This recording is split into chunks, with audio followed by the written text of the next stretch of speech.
départemental des services aux familles des Landes, c'est un document officiel, assez conséquent.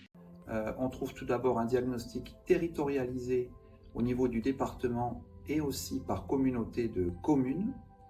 Ensuite, on a l'écriture des orientations de politique publique qui sont mises en œuvre dans le schéma départemental, suivi de toutes les fiches actions qui mettent en œuvre ces orientations. Et enfin, on a la gouvernance du schéma départemental et la composition de ces différentes instances.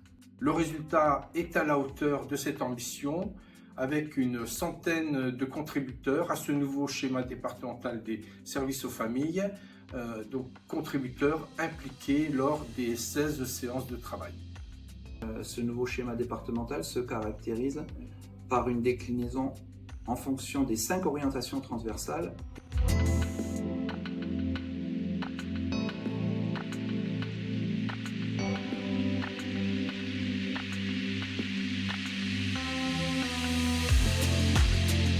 En fonction des thématiques traditionnelles que sont la petite enfance, l'enfance jeunesse, le soutien à la parentalité ou l'animation de la vie sociale.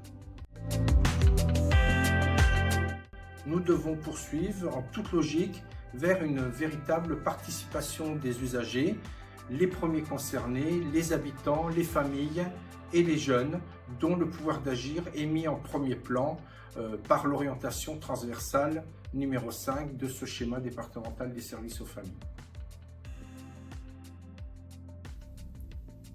La première action phare, c'est le développement du service public de la petite enfance.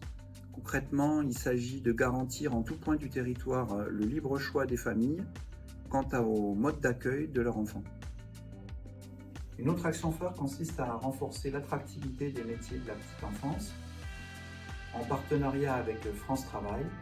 Effectivement, il n'est pas suffisant de développer de nouvelles places d'accueil si les collectivités rencontrent de trop grosses difficultés à recruter du personnel.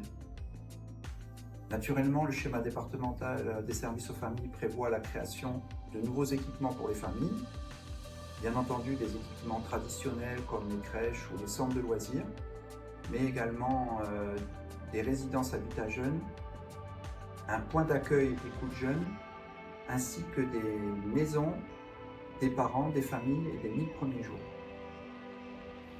Concrètement, demain, le schéma départemental des services aux familles va se déployer sur les territoires à l'échelle de chaque EPCI. Nous en avons 18 dans les Landes, via les CTG, les conventions territoriales globales, ou les PGT, projets globaux de territoire, grâce aux partenaires qui se mobilisent et aussi grâce à l'implication d'une cinquantaine de chargés de coopération qui maillent le territoire landais au plus près des besoins des familles. Je retiendrai l'augmentation du partenariat puisque nous avons 3 nouveaux signataires, en l'occurrence la Caisse primaire d'assurance maladie, l'Agence régionale de santé et France Travail.